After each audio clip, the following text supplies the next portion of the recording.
Hello दोस्तों, स्वागत है आपका नॉलेज विद जीएनपी इंस्टीट्यूट में, जो कि है आपका अपना चैनल। मैं गुंजन स्वागत करती हूँ आपके अपने चैनल में।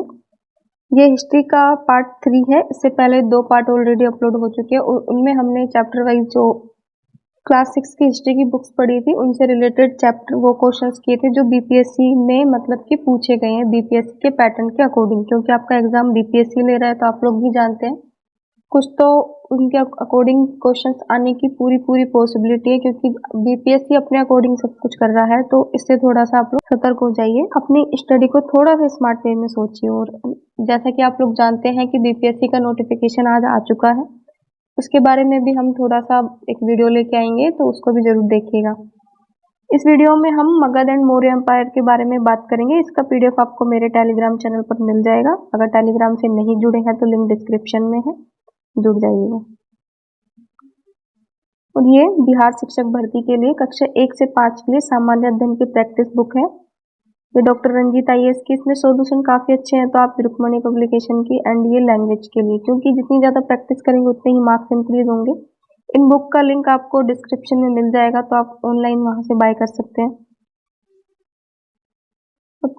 और अगर आप किसी भी एग्जाम की तैयारी कर रहे हैं, मॉक टेस्ट से जुड़ना चाहते हैं, या फिर बीपीएससी के ही जो बिहार टीचर भर्ती के लिए मॉक टेस्ट लगाना चाहते हैं, क्योंकि जितना मॉक टेस्ट लगाएंगे उतनी आपकी एक्यूरेसी इंक्रीज होगी, तो आप टेक्स्ट बुक के पास प्रो से जुड़ सकते हैं। उसमें आपको 70,000 प्लस मॉक टेस्ट, पीवाईपी टेस्ट मिलेंगे, यानी कि बीपीएससी से रिलेटेड जितने भी क्वेश्चन है ना वो आपको यहाँ पे लेटेस्ट मिल जाएंगे। तो आप टेक्स्ट बुक के पास प्रो से जुड़ सकते हैं। और डिस्काउंट के लिए आप इस कोड को यूज कर सकते हैं, JJPO2I। मेरा खुद का डे में जॉब होता है, इसकी वजह से मेरे को वीडियो नाइट में रिकॉर्ड करना पड़ता है। कभी कभी हो जाता है कि वीडियो आपका नहीं आ पाता। और स्टार्ट करते एक मोटिवेशनल क्वेट के साथ, जो पानी से नहाएगा वो लिबास बदलेगा, लेकिन जो पसीने से नहाएगा वो इतिहास बदलेगा। आप सब जानते हैं जितनी ज्यादा हम मेहनत करते हैं उतना ही ज्यादा रिजल्ट हमें अच्छा ही मिलता है। एक मेरी खुद की भी कुछ लाइनें हैं जो मुझे हमेशा कहीं पापा कहते थे, अपनी एक जमीन अपना आसमान पैदा कर, अपने लिए एक इतिहास पैदा कर, कुछ भी मुश्किल नहीं है दुनिया में, अपने ऊपर विश्वास पैदा कर। यानी कि आप अगर अपने ऊपर विश्वास रखते हैं तो आप इस एग्जाम को जरूर क्रैक करेंगे। और होता है ना कि विश्वास सबसे बड़ी चीज है। अगर आपको विश्वास है कि आप इस एग्जाम को निकालेंगे तो एक सीट तो आप कंफर्म कर ही लेंगे। शुरू करते हैं वीडियो को। अजातशत्रु के वंश का नाम, यानी कि अजातशत्रु किस वंश से था? तो हम सब जानते हैं अजातशत्रु हर्यक वंश से था। मौर्य से चंद्रगुप्त मौर्य, हर्यक वंश से थे अजातशत्रु, यानी कि मगध साम्राज्य। नंद, घनानंद और गुप्त श्रीगुप्त, यानी कि गुप्त साम्राज्य की स्थापना श्रीगुप्त करते हैं, नंद वंश की घनानंद करते हैं, और हर्यक अजातशत्रु और चंद्रगुप्त मौर्य मौर्य साम्राज्य की स्थापना करते थे। इसका right answer option number B. Magadh का शासक अजातशत्रु अपने पिता और हर्यक वंश के संस्थापक बिंबिसार की हत्या कर राजगद्दी पर बैठा। इसकी हत्या भी इसके पुत्र उदयन के वत्स राजा उदयन से भिन्न नहीं, यानी कि अजातशत्रु अपने पिता की हत्या करके गद्दी पर बैठते हैं। उसके बाद अजातशत्रु के जो पुत्र होते हैं ना उदयन, वो अपने पिता की हत्या करके गद्दी पर बैठ जाते हैं। सैंडोकोर्ट से चंद्रगुप्त मौर्य की पहचान किसने की? तो सैंडोकोर्ट से चंद्रगुप्त मौर्य की पहचान कौन करते हैं? विलियम जोन्स करते हैं। वीए स्मिथ बाल गंगाधर तिलक को बोलते हैं अशांति का जनक। वैलेंटाइन चिरोल बोलते हैं फिर, ये भी याद रखना। वीए स्मिथ एक हिस्टोरियन होते हैं, इतिहासकार। विलियम जोन्स पहले विद्वान थे जिन्होंने सैंडोकोर्ट की पहचान मौर्य शासक चंद्रगुप्त मौर्य से की। एरियन तथा प्लूर्क ने चंद्रगुप्त मौर्य को एंडोकोर्ट्स के रूप में वर्णित किया, जबकि जस्टिल ने इसे सैंडोकोर्ट्स और सिकंदर महान की भेंट का उल्लेख किया। यानी कि सिकंदर से लड़ाई होती है ना इनकी, और सिकंदर को भारत के अंदर आने नहीं देते। ब्राह्मी लिपि को सर्वप्रथम किसने पढ़ा? तो हम सब जानते हैं ब्राह्मी लिपि को सबसे पहले जेम्स प्रिसेप पढ़ते हैं। और जो अशोक के शिलालेख थे वो ब्राह्मी, खरोष्टी, अरमाइक 3 लैंग्वेज में लिखे गए थे। मोस्ट ऑफ पूछे जाते हैं किस भाषा में थे, तो ब्राह्मी, खरोष्टी और अरमाइक। अरमाइक अफगानिस्तान साइड के जो शिलालेख थे वो थे, इतना याद रखना। सर्वप्रथम जेम्स प्रिसेप ने, अंग्रेज विद्वान ने अशोक लेख ब्राह्मी का उद्वाचन किया, किंतु उन्होंने लेखों के देवनापिय की पहचान सिंघल के राजा तिस से कर डाली। यानी कि अशोक को देवनापिय भी बोला जाता था। कालांतर में यह तथ्य प्रकाश में आया कि सिंघली अनुभूति दीपवंश तथा महान वंश में यह उपाधि अशोक के लिए प्रयुक्त हो गई। अंततः वर्ष 1915 में मस्की से प्राप्त लेख अशोक के नाम भी पढ़ लिया गया। यानी कि जो अशोक नाम है ना, वो अशोक के किस अभिलेख से पढ़ते हैं, तो वो होता है मस्की अभिलेख। कर्नाटक में है ये मस्की। अशोक का नाम इस अभिलेख में पढ़ा जाता है। ये क्वेश्चन पूछा जाता है तो इसको भी आप याद रखना। मेगास्थनीज की पुस्तक का नाम, तो हम सब जानते हैं मेगास्थनीज की पुस्तक है इंडिका। चंद्रगुप्त मौर्य सिकंदर का समकालीन शासक था। सिकंदर के समकालीन विदेशी लेखक निर्याकस, ओनिक्सियस, अरिस्तो तथा मेगास्थनीज थे, जिसके विवरण चंद्रगुप्त मौर्य के विषय में सूचनाएं देते थे। विदेशी लेखकों ने मेगास्थनीज का नाम सर्वाधिक महत्वपूर्ण, जिसकी पुस्तक इंडिका में इतिहास का वर्णन की। इंडिका के जो बुक के राइटर थे वो थे मेगास्थनीज, और इंडिका में वो भारत को 7 वर्गों में विभाजित करते हैं। यानी कि जो कास्ट समुदाय होते हैं ना, उनको 7 भागों में बांटते हैं। इंडिका का लेखक कौन था, तो इंडिका को लिखने वाले थे मेगास्थनीज। मेगास्थनीज की पुस्तक इंडिका में पाटलिपुत्र के नगर प्रशासन का वर्णन मिलता है। इसके अनुसार पाटलिपुत्र नगर का प्रशासन 30 सदस्यों की विभिन्न समितियों द्वारा था। इसकी कुल संपत्तियां 6 होती थी तथा प्रत्येक समिति में 5 सदस्य होते थे। समिति का कार्य बिक्री कर वसूल करना था। मूल्य का 10वें भाग के रूप में वसूल किया जाता था। करों की चोरी करने वाले को मृत्युदंड दिया जाता था। मेगास्थनीज दूत था, तो ये 2017 में आए हुए। जितने भी क्वेश्चन है सारे बीपीएससी में आए हुए हैं कहीं ना कहीं। सिंपल क्वेश्चन है तो ये आपके बिहार शिक्षक में भी पूछे जा सकते हैं, इसलिए मैंने चैप्टर वाइज इनको ऐड किया है। मेगास्थनीज का दूत था सेल्यूकस था। मेगास्थनीज सेल्यूकस निकेटर द्वारा चंद्रगुप्त मौर्य की राज्यसभा में भेजा गया यूनानी राजदूत था। इसके पूर्व वह अराकोसियों के क्षत्रप में राज दरबार में सेल्यूकस का राजदूत रह चुका, यानी कि अराकोसिया के दरबार में भी वह राजदूत रह चुका था। मेगास्थनीज ने काफी समय तक मौर्य दरबार में निवास किया। भारत में उसने जो कुछ भी देखा सुना, उसने इंडिका नामक अपने ग्रंथ को लिपिबद्ध किया। यानी कि वो सब जो देखते हैं ना, उसको इंडिका जो उनकी बुक होती है मेगास्थनीज की, उसमें वो सब कुछ लिख देते हैं मौर्य साम्राज्य के बारे में, उनके प्रशासन के बारे में। अंतिम मौर्य सम्राट कौन था, तो अंतिम मौर्य सम्राट वृद्धत था। अंतिम मौर्य सम्राट वृद्धत था। वृद्धत की हत्या इसके सेनापति पुष्यमित्र शुंग करते हैं। उसके बाद वो शुंग वंश की स्थापना कर लेते हैं। किस अभिलेख में रुद्रदमन प्रथम की उपलब्धि वर्णित है, तो रुद्रदमन प्रथम की जूनागढ़ अभिलेख, जूनागढ़ के अभिलेख में रुद्रदमन की बात होती है। गुजरात के जूनागढ़ से रुद्रदमन एक अभिलेख प्राप्त हुआ। यह जिस शिक्षा पर उत्तीर्ण और उसी अशोक के 14 ज्ञापनों की एक प्रति, स्कंदगुप्त के 2 लेख भी प्राप्त हुए। यह जिस शिला पर उत्तीर्ण है उसी पर अशोक के 14 ज्ञापनों के प्रति स्कंदगुप्त के लेख भी खुदे हुए हैं। यह विशुद्ध संस्कृत भाषा ब्राह्मी लिपि में लिखा गया था। इसमें रुद्रदमन की वंशावली, विजय, शासन, व्यक्ति तो यानी कि उनका जो व्यवहार कैसा था आदि पर प्रकाश डाला गया। यह अभिलेख अब तक प्राकृत संस्कृत अभिलेखों के सर्वाधिक प्राचीन है। यहाँ आपको पेज ऐड करके जितने भी थे उनका बता देते हैं, कौन कौन से राजा किसने किसकी स्थापना की। एक ट्रिक है, हशीन, माशुका, 7।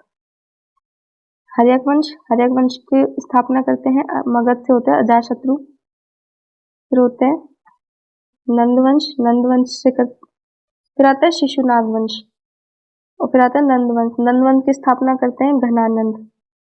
फिर आता है मगध यानी कि मौर्य वंश, जिसकी स्थापना करते हैं चंद्रगुप्त मौर्य।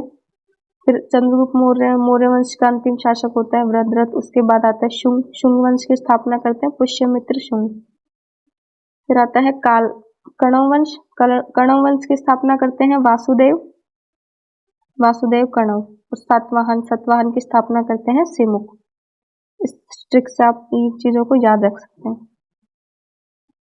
निम्नलिखित राजाओं में किसका जैन धर्म के प्रति भारी झुकाव था, कौन सा राजा था जो जैन धर्म के प्रति था, तो हम राजा खारवेल था जिनका झुकाव जैन धर्म के प्रति था। और जो चंद्रगुप्त मौर्य थे ना, वो भी जैन धर्म को अपनाते हैं, पावापुरी में अपने शरीर को त्याग देते हैं। कलिंग का चेदीय वंश, खारवेल प्राचीन इतिहास में महानतम सम्राटों में से एक था। उड़ीसा के प्रांत में भुवनेश्वर से 3 मील की दूरी पर स्थित उदयगिरी पहाड़ी की हाथीगुम्बा से उसका एक बिना तिथि का अभिलेख प्राप्त हुआ। यह अभिलेख खारवेल का इतिहास जानने का एकमात्र, यानी कि जो खारवेल के इतिहास के बारे में बात करने वाला अभिलेख होता है वो हाथी गुम्फा अभिलेख होता है। ये क्वेश्चन पूछ लिया जाता है कभी।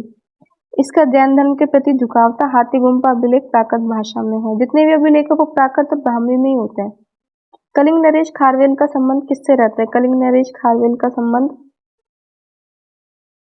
चेदी वंश के संस्थापक महामेघवाहन से रहता है। तो इसका ऑप्शन नंबर ए आएगा राइट आंसर, इसको करेक्ट कर लेना आप। अतः इस वंश का महामेघवाहन वंश भी पड़ गया। इस वंश का सर्वाधिक शक्तिशाली शासक खारवेल हुआ करता। खारवेल के इतिहास का अध्ययन एकमात्र हाथी गुम्फा अभिलेख में है। प्राचीन भारत का नेपोलियन किसे कहा जाता है? तो प्राचीन भारत का नेपोलियन किसको कहते हैं? समुद्रगुप्त को कहते हैं।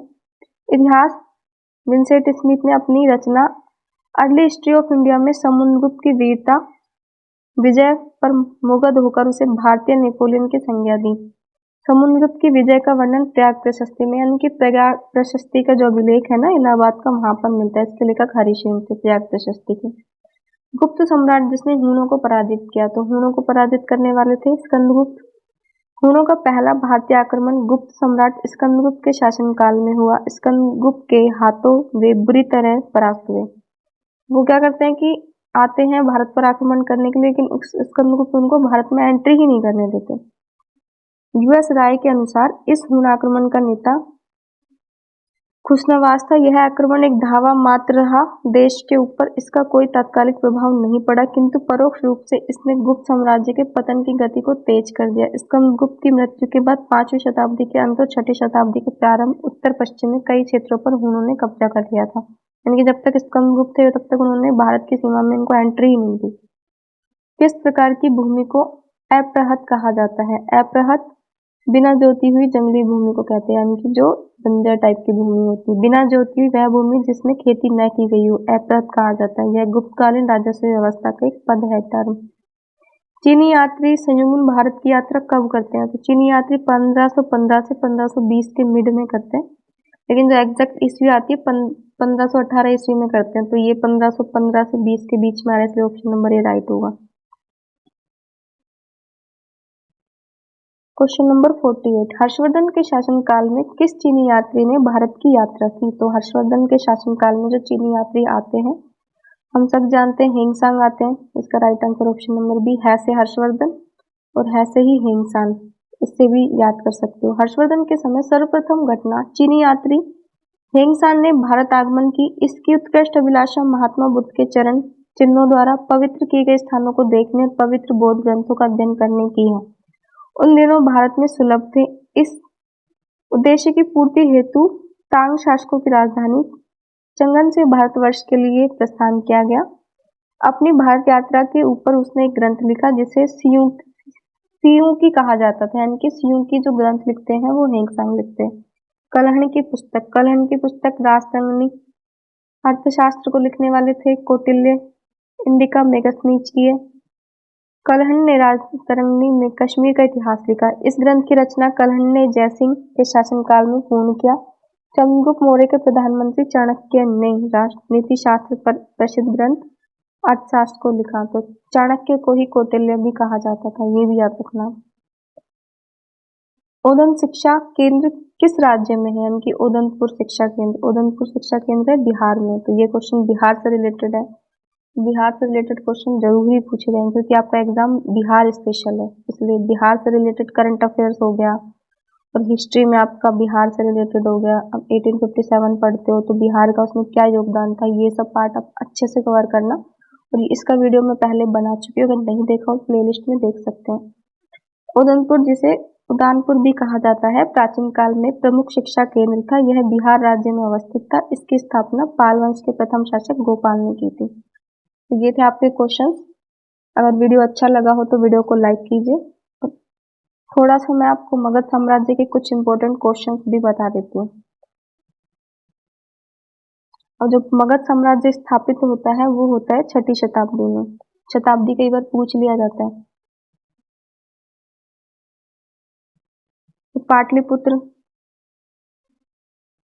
पाटलिपुत्र को सर्वप्रथम जो बसाने वाले थे वो होते हैं उदयन, यानी कि बिंबिसार के पुत्र होते हैं अजातशत्रु, फिर अजातशत्रु के पुत्र होते हैं उदयन। उदयन जेलर कहा जाता है।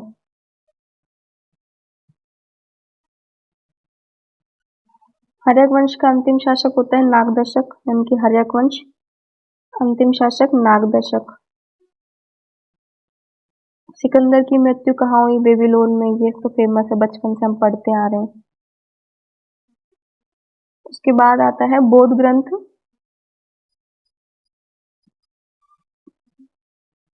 निकाय। बौद्ध और जैन ग्रंथ निकाय की जो हमें मिलती है ना, अंगुत्तर निकाय में मिलती है। उनकी बौद्ध और जैन ग्रंथ के बारे में जो बात होती है, उनके महाजनपद काल, जो 16 महाजनपद काल है, उनके बारे में हम अंगुत्तर निकाय में जानकारी प्राप्त करते हैं। अब 16 महाजनपद काल में जो फेमस है, अंग है, अंग की कैपिटल चंपा। मगध, मगध की कैपिटल है राजगृह। फिर आ जाती है काशी। काशी तो आप सब जानते हैं, काशी वाराणसी। कुरु, कुरु इंद्रप्रस्थ, वज्जी, मिथिला, मत्स्य, विराटनगर, ये कुछ फेमस है, इनको याद रखना। और कंधार, तक्षशिला।